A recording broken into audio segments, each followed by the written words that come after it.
Thank you, Lindsay. Lindsay's actually my graduate student. She works with me. So that was very nice of you. I am excited to be here.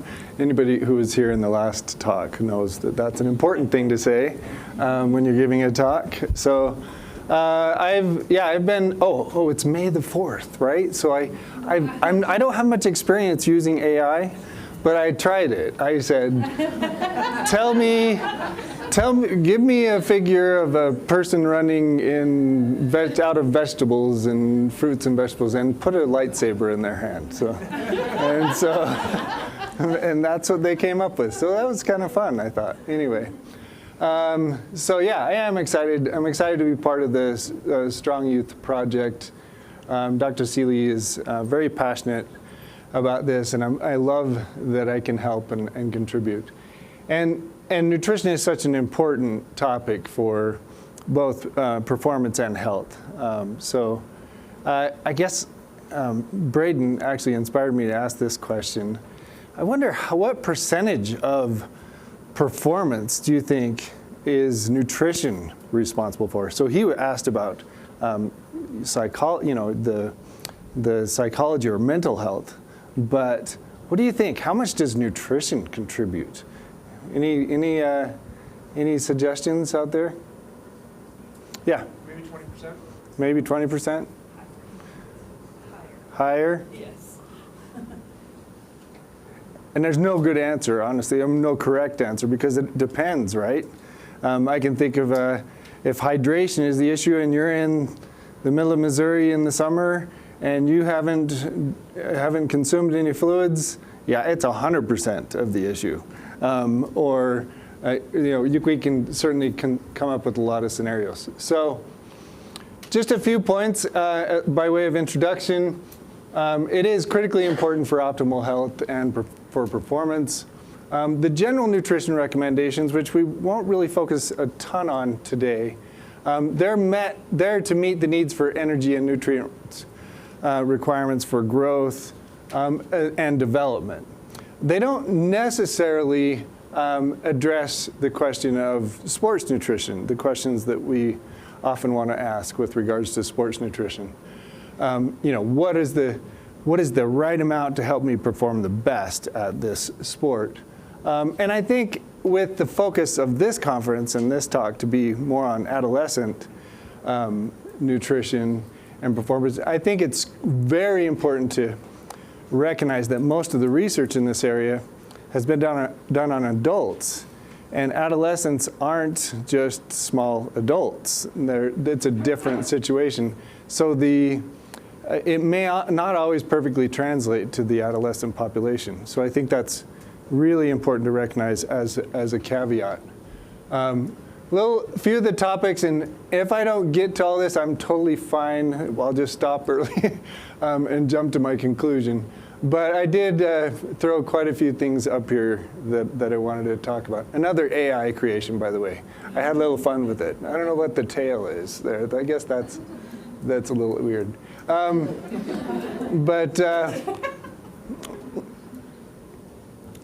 we're going to talk about energy needs in adolescence. This is actually, Lindsay mentioned that my research focus is really on energy metabolism. Oh, another connection to May the 4th. I study mitochondrial function. And mitochondria are the origin of the force, in case you didn't know that. So they are. So if you've heard of midichlorians, any Star Wars fans here? Yeah. That's where George Lucas got the idea of midichlorians, was mitochondria, the origin of the force. Isn't that cool? Anyway. So we'll talk about energy needs, and I'll introduce you to this concept of energy availability, which isn't just how many calories you consume. And then we'll talk about where the energy comes from in the food. So protein, carbohydrates, and fats. And then hopefully we have some time that we'll also talk about some micronutrients that are of concern in adolescent sports nutrition. Okay, so energy needs. Huge variability in the amount of energy that a young athlete will need. What are the things that are going to influence how much energy they require? When I say energy, I hope you know I mean calorie needs.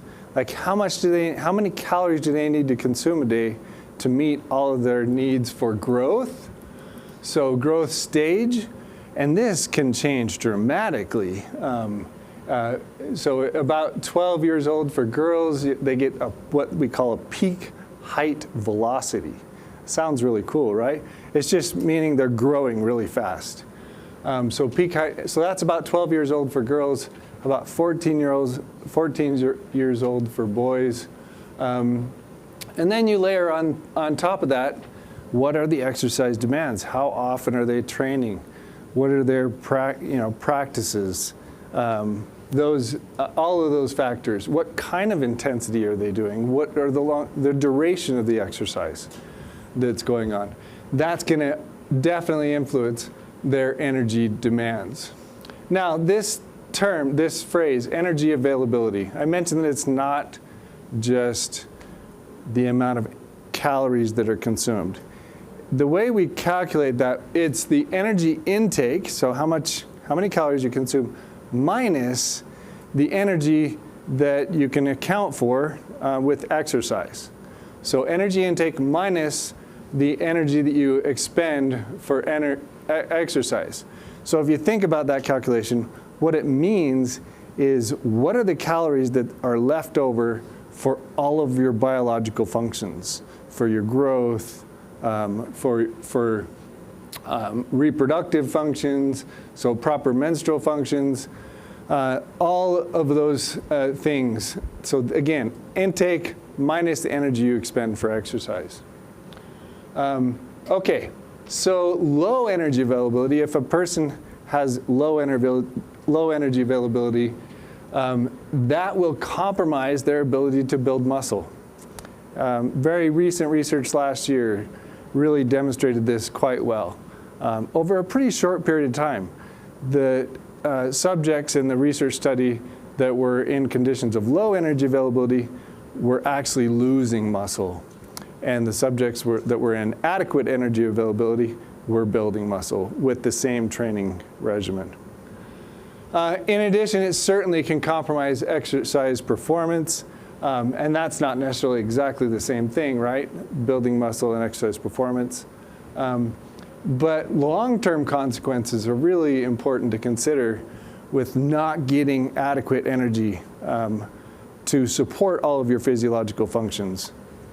So bone development can be impaired. And during the teenage years, this is the fastest rate that you are building your bones for the rest of your life. So you accumulate about 90% of your bone mineral content by the age of 20. Did you? I'm going to say that again. You accumulate about almost 90% of your bone content, your bone mineral content, by age of 20. So that has very potentially severe consequences later in life.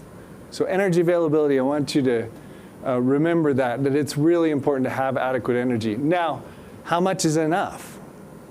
Well, I already said energy intake, energy demands for just the whole person are highly variable. And this is even more difficult to assess.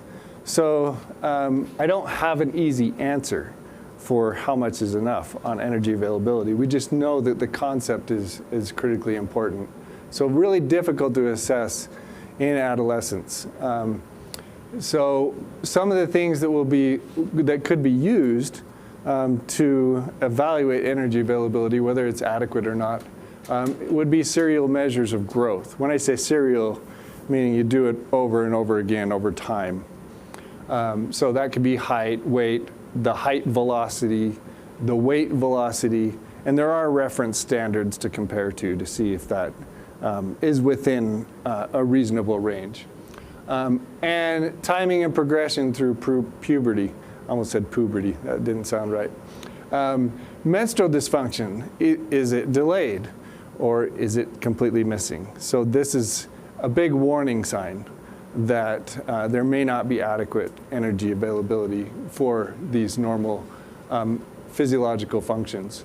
And bone mineral density. So this is really one of the key long-term consequences of having inadequate energy availability in these years where growth is so important. So as hopefully you can tell looking at these measures that can be done, you really should involve a dietitian or a medical professional in evaluating this. You likely wouldn't just come to that conclusion on your own. Okay, so you may have heard, how many of you have heard, raise your hand, of something called the female athlete triad? How many of you have heard of that? Okay, so this is a condition of relative energy deficiency in sport. It's one condition of that. So that's, for a long time, that was the only one that we focused on, was the female athlete triad. But it really is one of quite a few different scenarios where individuals would have relative energy deficiency in sport. It is much better researched in females. Of course, it's a female athlete triad. But relative energy deficiency in sport absolutely can impact males as well. Obviously, they're not going to have menstrual dysfunction, but that was meant to be funny. Sorry. Thanks. All right. I need a little bit of response. Sorry. I guess I'm not supposed to be asking questions for the lecture part. Is that correct or not? That is correct? Oh, shoot. Anyway, all right. That is not the way I normally teach my classes. There is more interaction. All right. So you can see having low energy availability can impact a lot of physiological functions and can be really severe in the long term. All right, what are the sources of energy?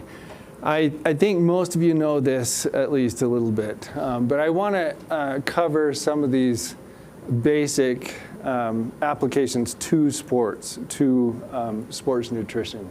And hopefully, maybe this is a review, maybe it's new. But of course, the 3 macronutrients, that's the nutrients we need in large quantities that we get energy from, are carbohydrates, protein, and fat. And I have a lot of different pictures showing different sources of each of these here.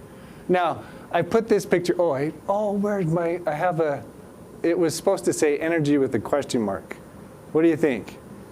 Do you get energy from this? Does everybody recognize? I've blurred out, I've blocked out the brand so you can't tell what it is. Of course, everybody can tell what it is. But is this energy? Why not? There's no calories. Now, it may make you feel energetic, but it is not energy. It is not providing energy for your system or for your exercise.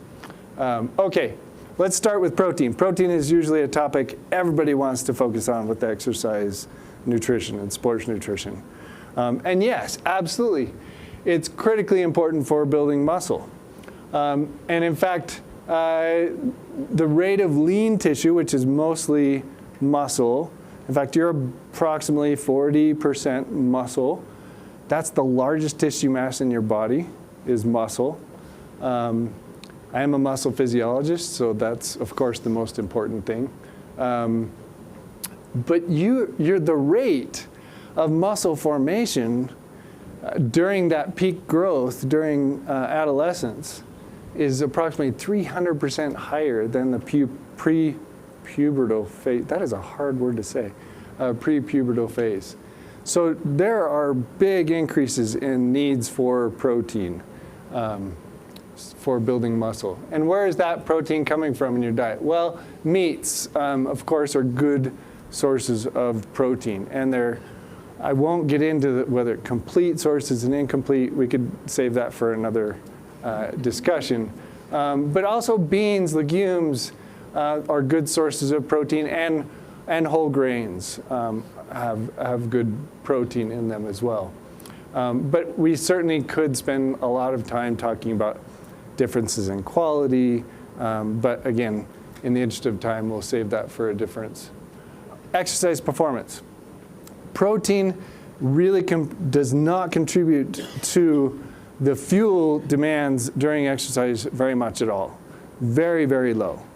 So if you're fueling with protein during exercise, it's really not helping the exercise. Now, could it help other things? Yes, but it's not fueling the exercise. There's a limit to how much happens there. Oh, I didn't mean to do that, but all right, so now how much? And is there an importance about timing with protein? How much do you need? And I want to emphasize, before I get into the numbers here, but these numbers are quite, I want to call them fuzzy. They're not super concrete. Do not look at these numbers and think, oh, I've got to get exactly this much this time. That is not the way I think any expert in this area would call that. So the upper, I would say anybody, and I'm focusing on the adolescent because this is a youth-focused talk.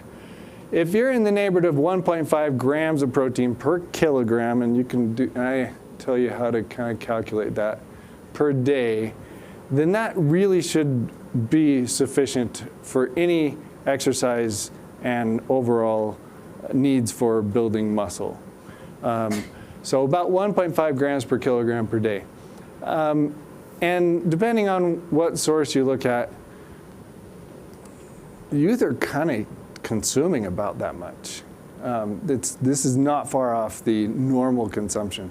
That's well above, it's nearly double the adult protein recommendation per day for basic needs, not for sports, but for basic needs.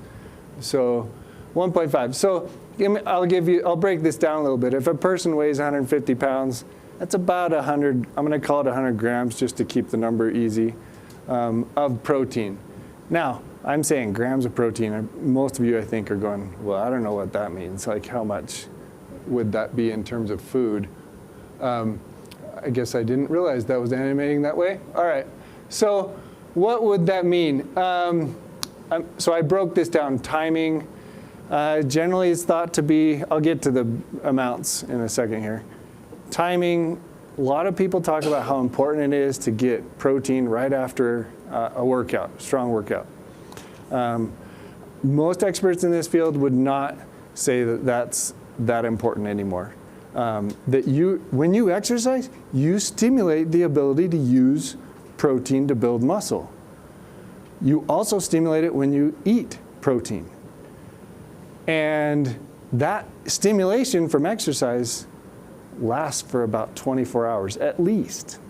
So you don't really need this. You got to shove protein in right after exercise. Now, I will say, though, generally, it's thought to be a good idea to space it throughout the day, but not a hard recommendation. About 20 grams. So in this scenario I gave, about 100 grams.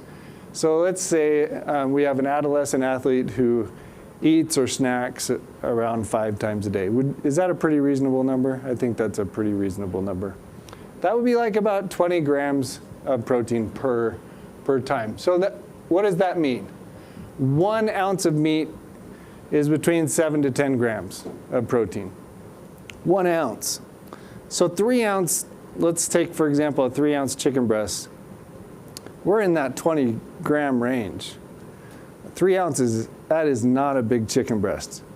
That is not. That's a deck of cards sized chicken breast. Most of us would not be satisfied, I don't think, anymore with that kind of a size. So it's not 1 cup of milk, about 8 grams of protein, 2 tablespoons of peanut butter, 8 grams of protein, 1 slice of whole wheat bread, 3 to 4 grams. I hope when you're looking at this, you get the idea, well, this isn't that hard to get about 20 grams of protein from pretty normal foods. I hope that's what you're seeing. So here's the question I have. Protein powders, and I guess it's the question I'm going to answer. Protein powders are good protein. So we certainly wouldn't argue that they are bad protein. They're very good quality protein. They're mostly just protein, though. When you eat these things, you're also getting other nutrients and micronutrients that are really important for overall health. So do you need protein powders? If you look at these amounts and the recommendation I just said to meet all your needs, I guess I would conclude maybe not. Probably not necessary. Could it be convenient? Could it be expensive? Yeah, both of those. So that's my suggestion on protein. This is from the USDA, suggestions on protein. Here's a website if you want to look it up. I should have put like a QR code, right? I haven't quite got that tech savvy, sorry. I'm still a little old on that stuff. So seafood, add protein to your salad, take protein on the go, be creative with beans, lentils, peas. So these are some suggestions from the USDA. Okay, I guess I have to hold off on questions, but I'm sure you have some questions on that. All right, carbohydrates. If I only get to protein and carbohydrates in this talk, that's actually fine. It's a great topics. So carbohydrates are absolutely the preferred fuel for exercise. Absolutely the preferred fuel for exercise. It's also important for managing blood glucose levels. So important for general health and exercise performance. And you can see from this, there are lots of variety of sources of carbohydrates that we get from our diets. And so I said preferred fuel for exercise. It kind of depends a little bit on what kind of exercise you're doing. So if you're walking at 2 miles per hour, that's a pretty slow walk, by the way. That's a really slow walk. Most of the energy that's supporting that exercise is coming from fat. A little bit's coming from carbohydrate. If you're running at 9 miles per hour, most of it's coming from carbohydrate. Of course, between these two, there's a huge difference in the amount of energy that is being expended as well. So take that into account. They have how much carbohydrate. So when you eat carbohydrate, you burn some of it, but you also store some of it. Some of it is stored in your liver, and quantitatively, more of it is stored in your muscle. So your muscle stores carbohydrate. We call that glycogen. So I'm going to mention that here in a second. So stored carbohydrate, it's like starch, but it's in your muscle and in your liver. And it's important to fuel your exercise, and it's important to manage your blood glucose. So carbohydrate intake before, during, and after exercise can be beneficial. And daily intake, in order to keep those stores at good levels to support exercise, those glycogen stores, probably at least around, in the neighborhood of 50% of your calories ought to be coming from carbohydrates to support that, those energy demands. And this is particularly true if you're like working out day after day after day. Particularly important for that. And let me show you a slide on that. So this is a review not too long ago that reviewed. This is actually kind of a summary of a specific study, but I will say there have been many studies since the 1970s that have demonstrated this same principle with different exercise regimens. So here they have normal and pretty high glycogen levels. That's, again, the carbohydrate stores in their muscles. Just as a side note, this is in adults, not in adolescents. How do we measure these glycogen stores? We have to take muscle biopsies. And we measure chemically how much carbohydrate is in that muscle sample that we take from the muscle. So individuals will train one day, eat maybe a normal carbohydrate, their glycogen levels will restore, but then they'll go down. And you can see this is to represent, if your glycogen levels go below that, you're going to impact performance. Your muscle contractions are now going to be impacted, and your endurance will be impacted. So if you've heard of glycogen or carbohydrate loading, that's actually what we refer to as supercompensated what the whole point is, to super compensate the levels of carbohydrate in your muscles. So, all right, dietary carbohydrate intake and exercise volume intensity affects glycogen stores. So hours before, you want to top it off as much as you can. You don't want to do it where you're uncomfortable having food on your stomach, for sure. That's important. During, only necessary for longer training or exercise bouts. I would say between 60 and 90 minutes duration, that's like the gray area. Research has shown you can benefit from a carbohydrate mouth rinse. So you don't actually consume carbohydrate, but you just do a mouth rinse in that duration, in that area. But over 90 minutes, it's very clear that supporting that exercise with carbohydrates helps, improves performance. And that can be in the neighborhood of 30 to 60 grams per hour.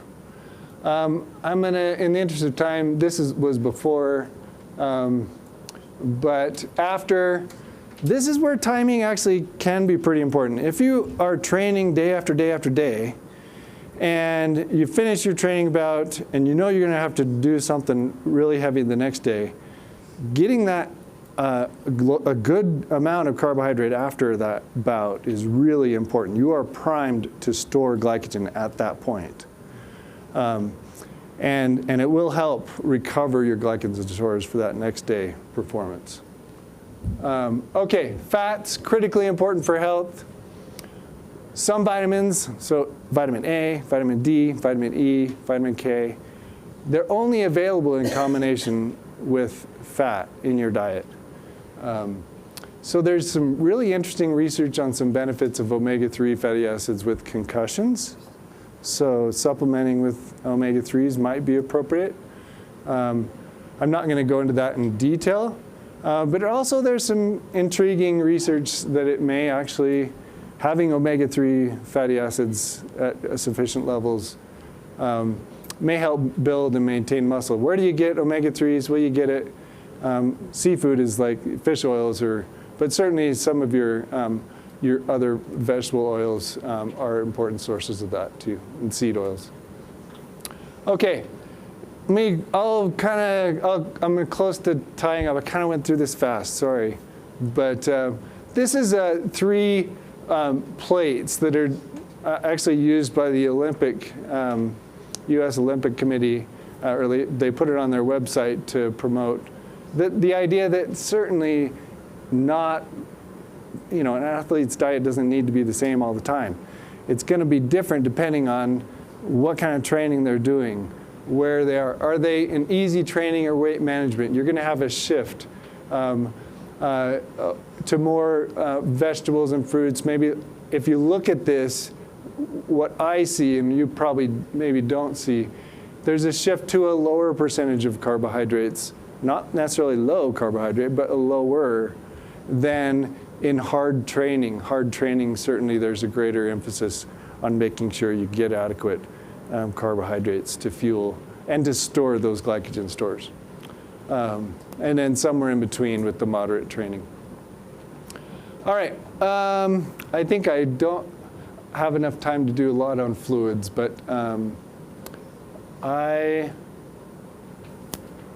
well, let me go a little bit. Is it a hard 30-minute that I'm supposed to stop at? She's not listening to me. Okay. All right, a couple of things on fluids. Really simple stuff on fluids. Youth tend to sweat less than adults. That can be a problem for heat. So the more trained they are, the greater their sweat rate. They actually adapt to that. Greater sweating, if we're in dry climates, which we are here, helps with evaporative cooling. So that's how you cool in the heat. So how do you assess hydration status? Because I can give you numbers that says you need to drink this much, but it all depends on the individual and the environment. Very fluid recommendations. I'm sorry. So changes in body weight, that's going to be due to fluid shifts. It's not, your 2-hour workout and you lost 4 pounds, you didn't lose 5 pounds of fat. Sorry. it was water. You sweat, you lost water. That's a lot of water, that number I just threw out there. Pay attention to urine frequency. Those of you who are coaches, or so not that you're going to be monitoring that, but I guess I need to be careful about how I say that. Have the youth pay attention to their urine color. If it's dark, they're dehydrated. They need to get more fluid. So pay attention. Those are just some basics for hydration. Finally, I think I'm going to just have to skip the micronutrients just in the interest of time. So we will, I think, in questions. So I'll end here. This is a great quote from Ralph Waldo Emerson that I always like, and I think it applies to exercise physiology and how we fuel ourselves for exercise. That which we persist in doing becomes easier. Not that the task itself becomes easier, but our ability to perform it has improved. Thank you.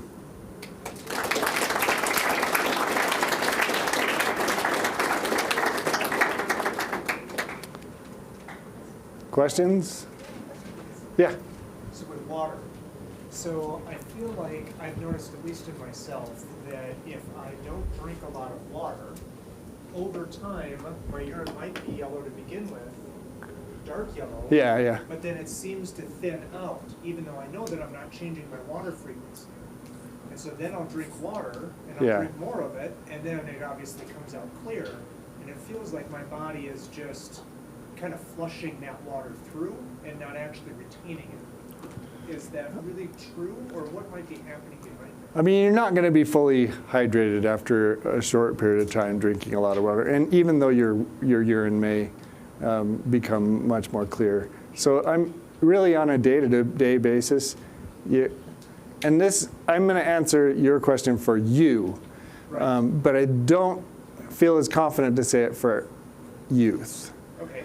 On a day-to-day basis, you would be okay to say, oh, my body weight in the morning after I get up, I go to the bathroom, and I haven't eaten anything or drank anything. I weigh myself on a day-to-day basis.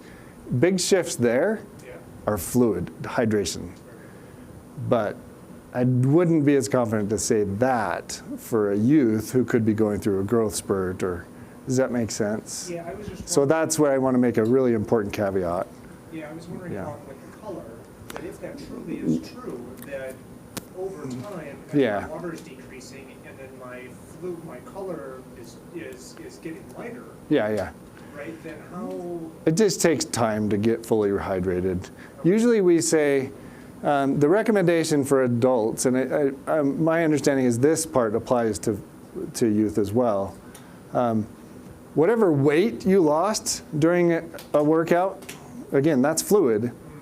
You multiply that by 1.5, and that's the amount of fluid you should be consuming over the next few hours to rehydrate. And part of it is, why is it 50% more? Because you have to pee. So there's what we call obligatory urine production. Isn't this fun, talking about urine?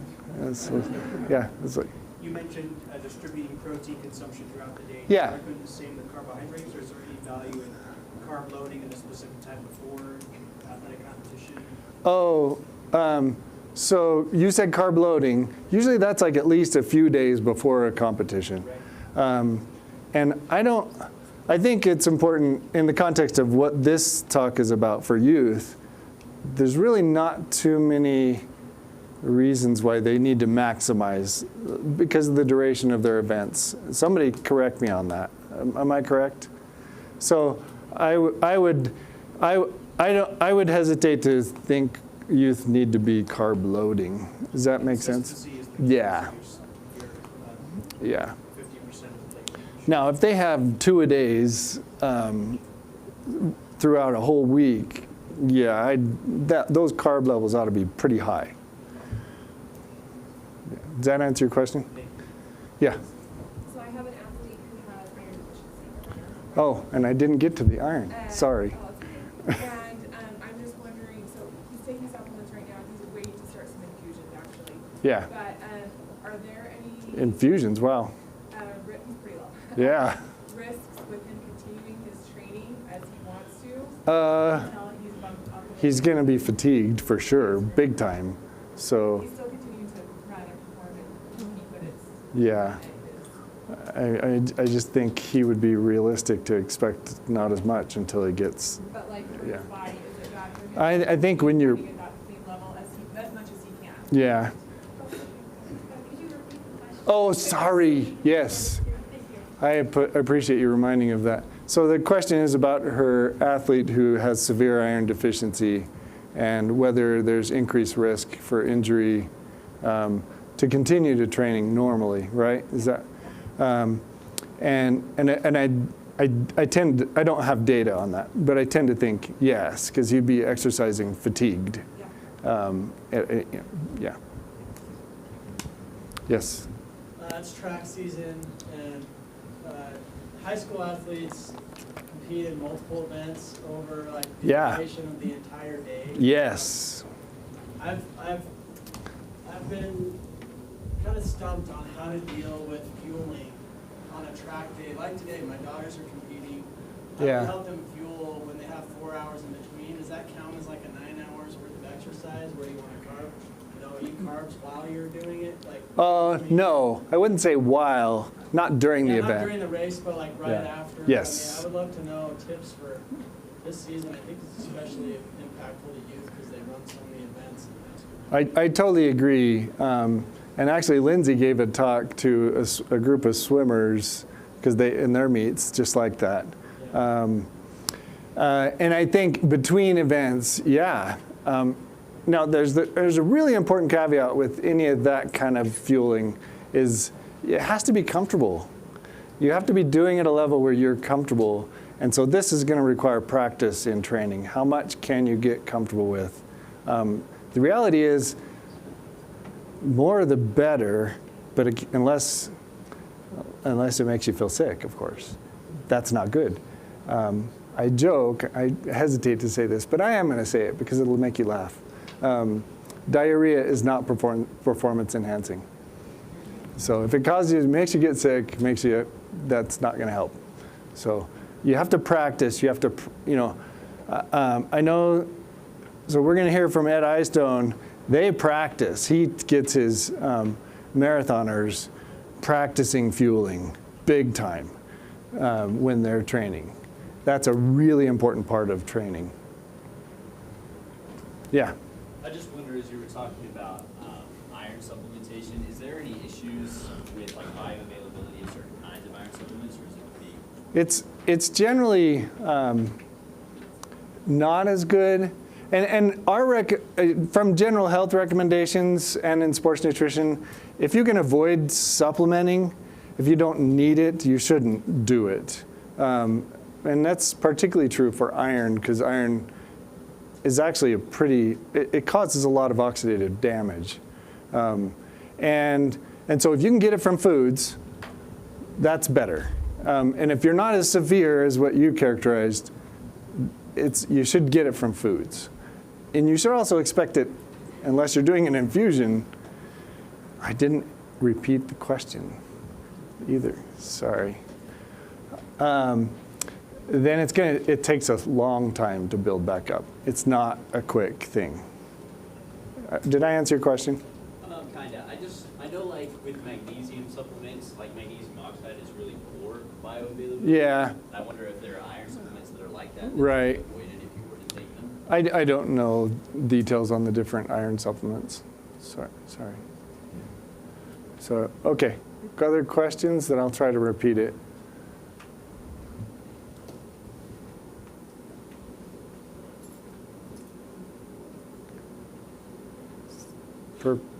Yes. For those athletes that are doing the longer durations past the 90 minutes, Yeah. and they're having to fuel in between or while they're doing it, Yep.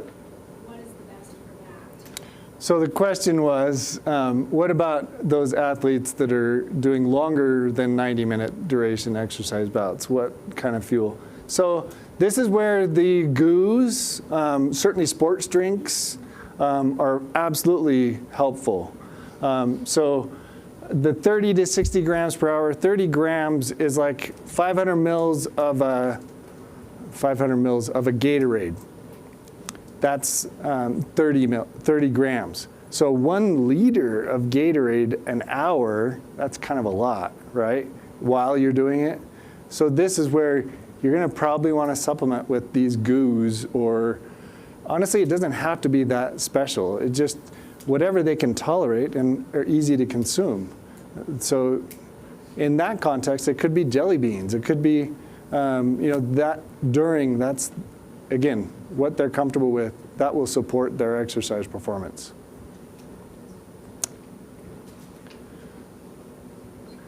I finally remembered to repeat the question.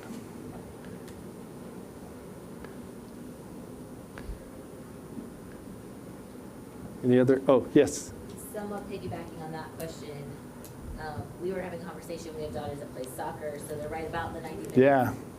And my friend here was saying, fruit snacks at halftime. Maybe that would be a good idea. Absolutely. The question is, yeah. how quickly does the body uptake that and is able to utilize that, especially for the youth? That is a really good question.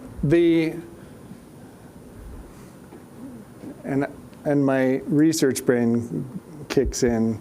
So the question is, how quickly can you use the carbohydrate that you put in your mouth for the exercise that you're doing? It can actually increase your blood glucose within 5 to 10 minutes. The peak rate that you're using the glucose that you put in your mouth is actually not for another 30 to 45 minutes. So it's something you want to plan out Right. and be intentional about, because it can make a difference. And soccer is one that they've done some pretty good research showing it does benefit that duration and the amount of running they're doing. Yeah. So in the context of that, then would you want to be, like, if I was going to plan this into a practice, right, where you're working Yeah. out for 2 hours, Yeah. then would it be beneficial then after an hour, have like a snack time, you could carb load or bring up your carbohydrates so that they're available by that 90-minute time frame and helps them out for the rest of the duration, or what would that look like? Yeah. That's a great, so the question is, how would you organize, like you said, like a 2-hour training Yes. period? And what would be the timing of when you'd provide carbohydrate to best support that? So honestly, I think around the 45-minute mark would probably be more ideal. And maybe even another one at the 90-minute if you're going 2 hours. That's just my sense from the literature. But it could work quite a few different ways. I don't think there's a super right answer to that. And again, that if there's breaks, you can do much more healthy snacks than the ones I was suggesting. The fruit, there would be much better options if it's not like, when I was suggesting like Gatorade and the goos, I'm thinking of somebody who may be like running a marathon, who can't really stop and have a break. And again, it gets to what you can tolerate to be comfortable.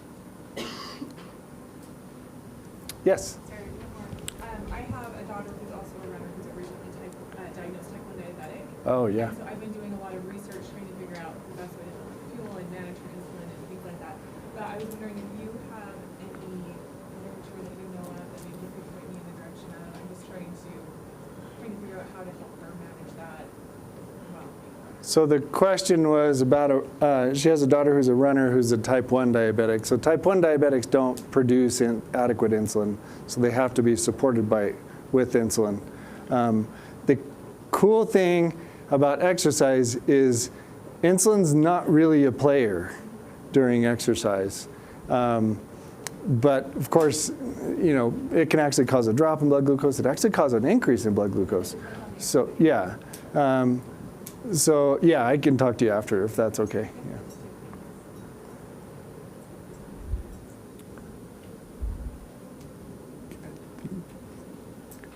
Yeah. Yep. One more, any kind of nutrition, sports nutrition, popular things that you think we should avoid? Oh, gosh. Some of the obvious So the ones question is, oh, really some of the obvious ones that are really trendy or anything that you're just like, the science says, no, don't do this. You're getting me in trouble, I think. So he's asking whether there's a nutrition, I'm going to call it fad. I don't know. Maybe fad's not the right word.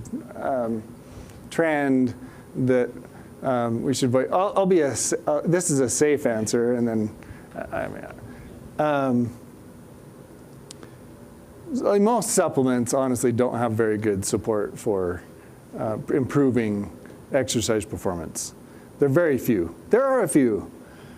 Very much recommended against that for youth, though. So I guess that would be an easy answer, right? Of course, just loading in pre-workouts and whatever, those are probably not a good idea for youth. I guess adults can make their own decision, but I mean, the youth can too. But anyway, does that sort of answer your question? Yeah. Can you address energy drinks, more specifically that level of caffeine and how it affects physiology? Oh, physiology? Are we focusing on youth? Yeah, youth. Okay. Muscle performance really on It is very highly utilized, and absolutely, I think you wouldn't find very many experts recommending energy drinks for youth. It's not a great idea. There's multiple reasons. There's mental health reasons. Again, I mentioned it doesn't, at least that example I gave you, there was no energy there. It was just caffeine. It's a stimulant. It's a stimulant. Now, the adult literature, it does show it increases, it's a stimulant. It reduces the perception of fatigue physiologically. So let me say that again. That's one of the probably best characterized why it benefits exercise.